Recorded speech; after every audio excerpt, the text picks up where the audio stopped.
ଦର୍ଶକ ବନ୍ଧୁ ଧ୍ୟାନରେ ଶୁଣନ୍ତୁ। 1 ନମ୍ବର, ଗାଧୋଇବା ପରେ ଓଦା କପଡ଼ା ଗାଧୁଆ ଘରେ ରଖିବା ଉଚିତ ନୁହେଁ। ଏହା ଅଶୁଭ ହୋଇଥାଏ ଏବଂ ଜୀବନରେ ସମ୍ମାନହାନି ହେବାର ସମ୍ଭାବନା ଦେଖା ଦେଇଥାଏ। 2 ନମ୍ବର, ସ୍ତ୍ରୀ ଲୋକମାନେ କେବେ ବି ଗାଧୋଇ ସାରିବା ପରେ ତୁରନ୍ତ ସିନ୍ଦୁର ଲଗାନ୍ତୁ ନାହିଁ। ଏହା ଅଶୁଭ ହୋଇଥାଏ ଏବଂ ମନରେ ଖରାପ ଭାବନା ଆସିବା ସହିତ ଆର୍ଥିକ ସଙ୍କଟ ଦେଖା ଦେଇଥାଏ। 3 ନମ୍ବର, ଠାକୁର ଘରେ ଠାକୁରଙ୍କର ମୂର୍ତ୍ତି କିମ୍ବା ଫଟୋ ଏପରି ରଖନ୍ତୁ ଯେପରି ଗୋଟିଏ ଠାକୁରଙ୍କର ଦୃଷ୍ଟି ଅନ୍ୟ ଠାକୁରଙ୍କ ଉପରେ ନ ପଡ଼େ। ଏହା ଅଶୁଭ ହୋଇଥାଏ। 4 ନମ୍ବର, ଠାକୁର ଘରେ କେବେ ବି ଠାକୁରଙ୍କର ମୁହଁ ଘୋଡ଼େଇକି ରଖିବା ଉଚିତ ନୁହେଁ ଏବଂ ଠାକୁର ଘର ଆଡ଼କୁ କେବେ ବି ଗୋଡ଼ କରି ଶୋଇବା ଉଚିତ ନୁହେଁ। ଏହା ଅମଙ୍ଗଳକାରୀ ହୋଇଥାଏ। 5 ନମ୍ବର, ଘର କେବେ ବି 3 ମାସରୁ ଅଧିକ ସମୟ ଖାଲି ରଖିବା ଉଚିତ ନୁହେଁ ଏବଂ ଘରର ଭଣ୍ଡାର ଘର କେବେ ବି ଖାଲି ରଖିବା ଅନୁଚିତ। ଏହା ଅଶୁଭ ହୋଇଥାଏ। 6 ନମ୍ବର, ଯଦି ଘରୁ କୌଣସି କାର୍ଯ୍ୟରେ ସମସ୍ତ ପରିବାର ଯାଉଥାନ୍ତି ତେବେ ଠାକୁର ଘର କେବେ ବି ତାଲା ପକାଇ ଯିବେ ନାହିଁ। ଏହା ଅଶୁଭ ହୋଇଥାଏ। 7 ନମ୍ବର, ମନ୍ଦିରରେ ଠାକୁର ଦର୍ଶନ କରି ଫେରିବା ସମୟରେ କେବେ ବି ଭୁଲରେ ବି ଘଣ୍ଟି ବଜାଇବେ ନାହିଁ। ଏହା ବହୁତ ଅଶୁଭ ହୋଇଥାଏ ଏବଂ ଆରତି ନେବା ସମୟରେ କେବେ ବି ଗୋଟିଏ ହାତରେ ଆରତି ନେବା ଅନୁଚିତ। 8 ନମ୍ବର, ସ୍ତ୍ରୀ ଲୋକମାନେ ଦଣ୍ଡବତ ପ୍ରଣାମ କରିବା ଉଚିତ ନୁହେଁ। ଏହା ଅଶୁଭ ହୋଇଥାଏ ଏବଂ ଗର୍ଭବତୀ ମହିଳାମାନେ ଶିବଲିଙ୍ଗ ସ୍ପର୍ଶ କରିବା ଅନୁଚିତ। 9 ନମ୍ବର, ସ୍ତ୍ରୀ ଲୋକମାନେ ମନ୍ଦିରରେ ନଡ଼ିଆ ବାଡ଼େଇବା ଉଚିତ ନୁହେଁ। ଏହା ଅଶୁଭ ହୋଇଥାଏ ଏବଂ ରଜସ୍ୱଳା ମହିଳାମାନେ ମନ୍ଦିରରେ ପ୍ରବେଶ କରିବା ଅନୁଚିତ। 10 ନମ୍ବର, ମନ୍ଦିରରେ ଦୀପ ଜଳାଇବା ସମୟରେ କେବେ ବି ଅନ୍ୟର ଦୀପରେ ନିଜ ଦୀପ ଜଳାଇବା ଉଚିତ ନୁହେଁ। ଏହା ଅଶୁଭ ହୋଇଥାଏ।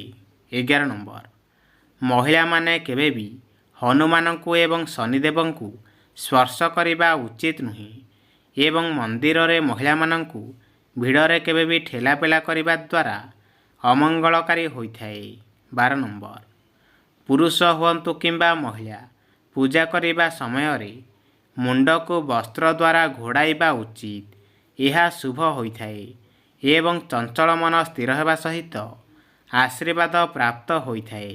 13 ନମ୍ବର, ସକାଳୁ ସୂର୍ଯ୍ୟ ଉଦୟ ପୂର୍ବରୁ ଉଠି ସୂର୍ଯ୍ୟଙ୍କୁ ଜଳଦାନ କରିବା ଦ୍ୱାରା ହୃଦୟ ରୋଗ, ଚକ୍ଷୁ ରୋଗ, ହାଡ଼ଜନିତ ସମସ୍ୟା ଏବଂ ପାଚନତନ୍ତ୍ର ସମସ୍ୟା ଦୂର ହୋଇଥାଏ। 14 ନମ୍ବର, ପୂର୍ଣ୍ଣିମା ଏବଂ ଏକାଦଶୀ ବ୍ରତ କରିବା ସହିତ ମହାଦେବଙ୍କୁ ପୂଜା କରିବା ଦ୍ୱାରା ଚନ୍ଦ୍ରଦୋଷ ଦୂର ହୋଇଥାଏ ଏବଂ ମାନସିକ ରୋଗ, ଭୟ ଏବଂ ଅତ୍ୟଧିକ ନିଦ୍ରାଜନିତ ସମସ୍ୟା ଦୂର ହୋଇଥାଏ।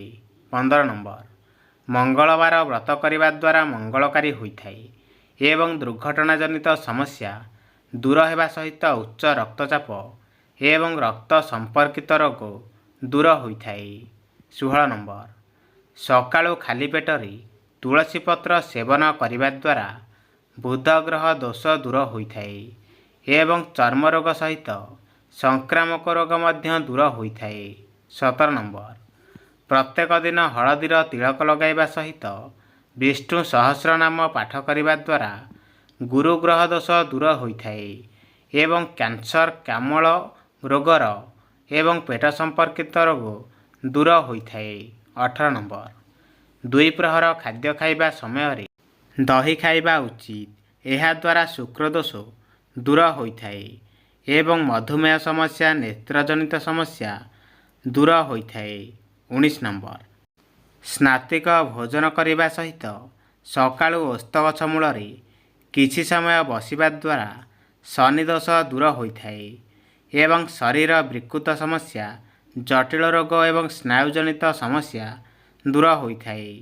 20 ନମ୍ବର, ଦେହରେ ଚନ୍ଦନ ଅତର ଲଗାଇବା ସହିତ ସ୍ୱାସ୍ତିକ ଭୋଜନ କରିବା ଦ୍ୱାରା ରାହୁ ଦୋଷ ଦୂର ହୋଇଥାଏ ଏବଂ ବେକରେ ତୁଳସୀ ମାଳି ପିନ୍ଧିବା ଦ୍ୱାରା ଅଚିହ୍ନା ରୋଗ ଭଲ ହୋଇଥାଏ। 21 ନମ୍ବର, ପ୍ରତ୍ୟେକ ବୁଧବାର ଦିନ ମନେ ରଖିବେ, ପ୍ରତ୍ୟେକ ବୁଧବାର ଦିନ ସବୁଜ ରଙ୍ଗର ବସ୍ତ୍ର ପରିଧାନ କରିବା ଦ୍ୱାରା ମନବାଞ୍ଛିତ ଫଳ ପ୍ରାପ୍ତ ହୋଇଥାଏ। ଧ୍ୟାନ କରୁଥିବା ଲାଫିଂ ବୁଦ୍ଧ ମୂର୍ତ୍ତି ରଖିଲେ ଘର ପରିବେଶ ଶାନ୍ତିପୂର୍ଣ୍ଣ ରହିଥାଏ। 22 ନମ୍ବର, ବ୍ୟବସାୟରେ କିଛି ସମସ୍ୟା ହେଉଥିଲେ ଶନିବାର ଦିନ ଲେମ୍ବୁକୁ 4 ଭାଗ କରି 21ଟି ଗୋଲମରିଚ ଓ 7ଟି ଲବଙ୍ଗକୁ ପ୍ରତିଷ୍ଠାନରେ କୌଣସି କୋଣରେ ରଖିବା ଦ୍ୱାରା ଶୁଭପ୍ରଦ ହୋଇଥାଏ। 23 ନମ୍ବର, ଯଦି ମାନସିକ ପୂରଣ ହେଉନଥାଏ ତେବେ ଗୁରୁବାରରେ 7 ଖଣ୍ଡ ହଳଦୀ ଗୁଡ଼ ଓ 1 ଚାମଚ ହଳଦିଆ କପଡ଼ାରେ ବାନ୍ଧି ନିର୍ଜନ ସ୍ଥାନରେ ପକାଇବା ଦ୍ୱାରା ତାହା ପୂର୍ଣ୍ଣ ହୋଇଥାଏ। 24 ନମ୍ବର, ଦିନ ସମୟରେ ଭୋଜନ କରିବା ପୂର୍ବରୁ ଯଦି ଛିଙ୍କ ଆସିଥାଏ ତେବେ ଶୁଭ ହେବା ସହ ମନବାଞ୍ଛା ପୂର୍ଣ୍ଣ ହେବାର ସଂକେତ ହୋଇଥାଏ। 25 ନମ୍ବର, ଡଙ୍ଗା ଉପରେ ବସିଥିବା ଲାଫିଂ ବୁଦ୍ଧଙ୍କ ମୂର୍ତ୍ତି ଘରେ ରଖିବା ଦ୍ୱାରା ଉନ୍ନତିର ମାର୍ଗ ଖୋଲିଥାଏ। ଘରେ ଯଦି କେବେ ଧଳା ବିଲେଇ ଆସେ ତେବେ ଶୁଭପ୍ରଦ ହୋଇଥାଏ ଓ ମନବାଞ୍ଛା ପୂର୍ଣ୍ଣ ହେବାର ସଂକେତ ହୋଇଥାଏ। 26 ନମ୍ବର, ଯଦି ଘରର କୌଣସି ସଦସ୍ୟଙ୍କର ରୋଗ ଭଲ ହେଉନଥାଏ ତେବେ ଅଟାର ଗୁଳା କରି ତାଙ୍କ ମୁଣ୍ଡ ଚାରିପାଖରେ 3 ଥର ବୁଲାଇ ଗାଈକୁ 3 ଥର ଖୁଆଇବା ଦ୍ୱାରା ଶରୀର ଆରୋଗ୍ୟ ହୋଇଥାଏ। 27 ନମ୍ବର, ଘରର ଦକ୍ଷିଣ ଦିଗରେ ହନୁମାନଙ୍କ ଫଟୋ ଲଗାଇବା ଉଚିତ କିମ୍ବା ଘର ଦୁଆର ମୁହଁରେ ଯଦି ଦକ୍ଷିଣମୁଖୀ ହୋଇଥାଏ ତେବେ ପଞ୍ଚମୁଖୀ ହନୁମାନଙ୍କ ଫଟୋ ଲଗାଇବା ଦ୍ୱାରା ମଙ୍ଗଳକାରୀ ହୋଇଥାଏ। 28 ନମ୍ବର, ପ୍ରତ୍ୟେକ ପୂର୍ଣ୍ଣିମା ଦିନ ମହାଦେବଙ୍କୁ ପରିବାରର ସହିତ ପୂଜା କରିବା ଦ୍ୱାରା ଏବଂ ନିଜ ପରିବାର ସଦସ୍ୟ ନିରୋଗ ରହିବାର କାମନା କରିବା ଦ୍ୱାରା କଲ୍ୟାଣକାରୀ ହୋଇଥାଏ। 29 ନମ୍ବର, ଘରର ବିମ୍ ତଳେ କେବେ ବି ବସିବା କିମ୍ବା ଶୋଇବା ଉଚିତ ନୁହେଁ। ସେଠାରେ ନକାରାତ୍ମକ ଶକ୍ତିର ବାସ ହୋଇଥାଏ ଏବଂ ଶରୀର ରୋଗଗ୍ରସ୍ତ ହେବାର ସମ୍ଭାବନା ରହିଥାଏ। 30 ନମ୍ବର, ଘରର ମଧ୍ୟଭାଗ ସବୁବେଳେ ଖାଲି ରଖିବା ଉଚିତ କିମ୍ବା କୌଣସି ଓଜନଦାର ଜିନିଷ ରଖିବା ଉଚିତ ନୁହେଁ। ଏହାଦ୍ୱାରା ସକାରାତ୍ମକ ଶକ୍ତିର ସଞ୍ଚାର ହୋଇପାରିନଥାଏ। 31 ନମ୍ବର, ସୁନାର ଦୀପରେ ସୂର୍ଯ୍ୟ ଓ ଗୁରୁ ଗ୍ରହଙ୍କର ବାସ ହୋଇଥାଏ। ତେଣୁ ସୁନାର ଦୀପ ଜଳାଇବା ଦ୍ୱାରା ଜୀବନରେ ଉନ୍ନତି ପ୍ରାପ୍ତ ହୋଇଥାଏ। 31 ନମ୍ବର, ଚାନ୍ଦିର ଦୀପରେ ଶୁକ୍ର ଓ ଚନ୍ଦ୍ର ନିବାସ କରିଥାନ୍ତି।